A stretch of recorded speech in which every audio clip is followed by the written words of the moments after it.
Children's, welcome to Atulya YouTube channel. இன்றைக்கி என்ன பார்க்கலான்னா நம்ம செகண்ட் ஸ்டாண்டர்டில் இவிஎஸ்சில் இருக்கிற ஒரு லெசன் தான்.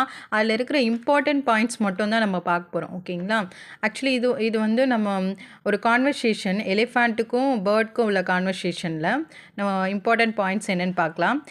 It is the roar of the lion. Actually வந்து லயன் வந்து கர்ஜிக்குது அப்படின்னு சொல்லுது. இது அந்த பேர்ட் என்ன கேட்டிருக்கோம், என்ன ஒரே சவுண்டாக இருக்குது, எனக்கு பயமாக இருக்குதுன்னு கேட்டிருக்கோம் எலிஃபண்ட் கிட்ட. இப்போ எலிஃபண்ட் சொல்லும் லயன் வந்து கர்ஜிக்குது, ரோர் பண்ணுது அப்படின்னு சொல்லிட்டு. அப்போது இதில் இம்பார்ட்டன்ட் பாயிண்ட்ஸ் என்னென்னா, the lion's home is called a den. லயனுடைய ஹோம் என்ன சொல்லுவோம் நம்ம, டென்னு சொல்லுவாங்க. நெக்ஸ்ட் இம்பார்ட்டன்ட் பாயிண்ட்ஸ் பாருங்கள். Lions and tigers live in the forest. லயனும் டைகரும் வந்து ஃபாரஸ்ட்டில் தான் வாழும்னு சொல்லியிருக்காங்க. அதுக்கப்புறம் அதோடைய யங் ஒன்ஸ்னால் அதோடைய குட்டிகள்னு அர்த்தம். அதோடைய குட்டிகளை வந்து நம்ம என்ன சொல்லுவோம், கப்ஸ், CUBS. ஓகேங்களா, கப்ஸ்ன்னு சொல்லுவாங்க. நெக்ஸ்ட் இம்பார்ட்டன்ட் பாயிண்ட் பாருங்கள். The tiger home is called லேர்.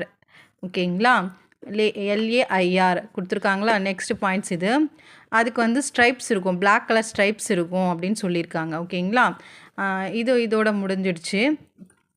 Next பாருங்கள். Some tigers are white in colour. அதாவது சில புலி வந்து ஒயிட் கலரில் இருக்குன்றதையும் சொல்லியிருக்காங்க. நெக்ஸ்ட்டு அனிமலுடைய ஃபேக்ட்ஸ் கொடுத்துருக்காங்க. Snail, giraffe, cheetah. ஓகேங்களா. So first the slowest animal எதுன்னு கேட்டால் ஸ்னெயிலுன்னு சொல்லணும். த டாலஸ்ட் அனிமல் எதுன்னு கேட்டால் ஜிராஃபின்னு சொல்லணும். ஸ்லோயஸ்ட் அனிமல் வந்து ஸ்னெயில், டாலஸ்ட் அனிமல் வந்து ஜிராஃபி.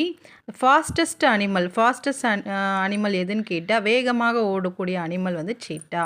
ஓகேங்களா. ஸோ இது இம்பார்ட்டண்ட் பாயிண்ட்ஸ் இருக்குது. ஸோ அதனால தான் நான் இதை உங்களுக்கு எக்ஸ்பிளைன் பண்ணேன். இது பிடிச்சிருந்தால் லைக் பண்ணுங்கள், சப்ஸ்கிரைப் பண்ணுங்கள், மறக்காமல் அந்த பெல் பட்டனையும் அழுத்திடுங்க. அப்போ தான் நான் அடுத்தடுத்து போடுற வீடியோஸ் எல்லாமே நோட்டிஃபிகேஷனாக வரும். Thanks children's.